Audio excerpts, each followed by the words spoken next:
All right, what's up, guys? Welcome back to another episode of She Collects Cards. It's a great weekend. Happy Mother's Day to all the mothers out there.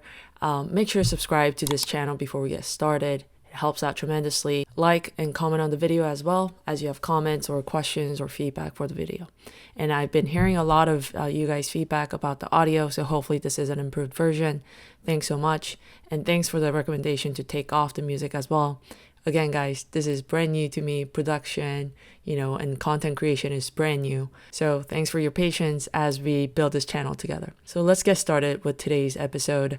Today, I want to talk to you about something a little bit more serious. Is oftentimes the question that I get from you is, hey, I have this much of cards exposed. Do you think I should be liquidating, or do you think I should be doubling down? I mean, those are very good questions, and I think about that probably every other day as well, kind of assessing the entire sports card portfolio that I have, and also assessing the entire investment portfolio that I have, and thinking about, am I overexposed or am I not? And the very question that I always go to whenever people reach out with that kind of similar question is, okay, let's assume that you have, like $1,000 portfolio for sports cards, and something happens tomorrow to the market and it goes down to zero. What happens to you? What does that mean to you? What kind of impact does that have on your day-to-day? If the response is, it sucks, but I still have my job and I still have other savings, 401k, in my house, everything like that, so it actually won't make that much of a difference. My answer to that then is good. Then you're okay where you are. Keep watching the market, keep studying it, but I think you don't have to make big moves.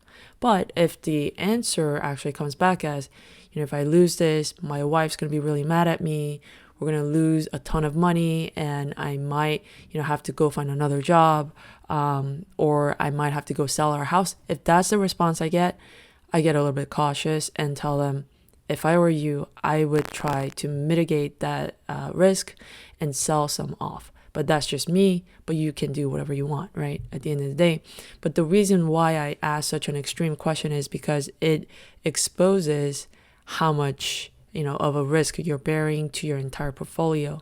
And guys, like, I have been riding this market just as much as you have, and I'm very thankful, to Brian, as you've seen in my previous videos, of, introducing me to this amazing hobby.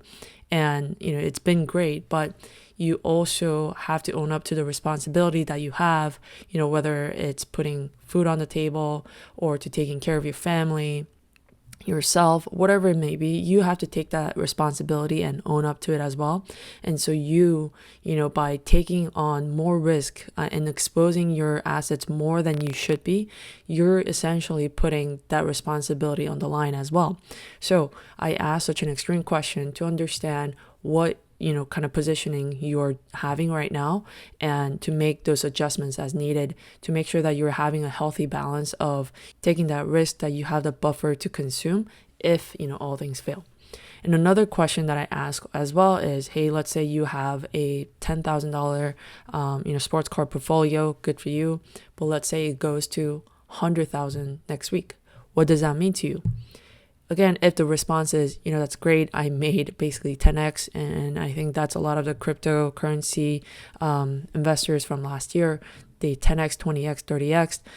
But at the end of the day, if the response is, making 90k is great, but honestly, it doesn't really change anything, like it doesn't, change my job, like I'm not going to quit, I'm not going to go like buy new things, I'll probably reinvest that 90k back into the market, then I tell them, that's great. That is the place you want to be.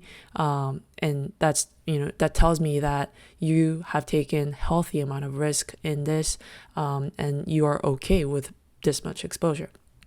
But again, if the answer is, hey, I have, a $10,000 portfolio, but if it goes to 100,000, that is like over the moon. I'm going to go put, down payment on a new mortgage.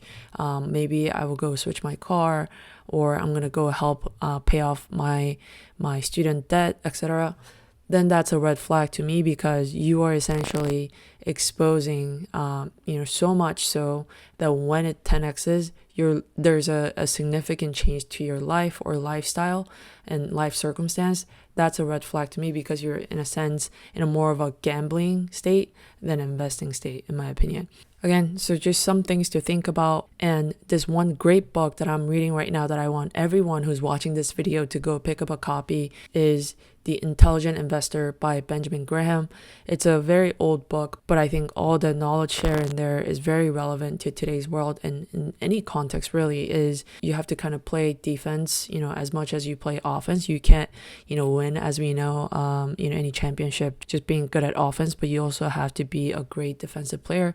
And especially we're talking about finances, which, has a tremendous impact on our, stress levels, our mental, physical health, as well as like circumstances for, relationships, etc. So, I think you have to take this a little bit more seriously and, play defense when needed, and understand that we're in a very unique time, especially in the sports card world, but also extending out to the alternative investments like crypto, NFTs, is that we have seen gains and growth of the market that is a little bit, scary, right? Like that is unprecedented, and I'm all for it. But, at the individual level, you have to assess how much risk you're exposing and, making sure that you're capitalizing on this opportunity rather than getting caught with your pants down, if you know what I mean. So that's, sort of the takeaway today. Kind of go back right now to your entire portfolio. Hopefully you have, a spreadsheet or, Google Sheet of all your cards, including raws and waxes and graded cards, and assess, like, is this the right amount of exposure that I want to have? And if, this entire, portfolio cut down to half, what is my reaction? Right. One thing that this book that I reference again, The Intelligent Investor by Benjamin Graham, mentions is that, what is your margin of safety, right? Don't, go into the deal thinking, hey, what's the likelihood of this card going down 50%, but rather assess what is the implication, what is my reaction going to be if this card does go down 50%. Obviously, we don't want that happening to any of our assets, but it happens all the time, right? I've made plenty of videos about my losses. And so you have to understand, if this cuts down to 50% of today's value, what is my reaction? Is this going to hurt me in a way that is material and tangible to my family, to my health, to my living circumstance? And then, make a decision. Because I think the biggest thing that people don't think about is the emotional factor in driving decisions of whether you buy a card or not. And so that having that cool, calm, kind of assessment of the reality of things and fact checking yourself, essentially, I think is very, very important, especially in this crazy market that we're in. So that's what I'm going to leave with you today. Happy Mother's Day to everyone. Hope you go and celebrate and, really show gratitude to the moms in your life. And I will see you in the next video. Bye.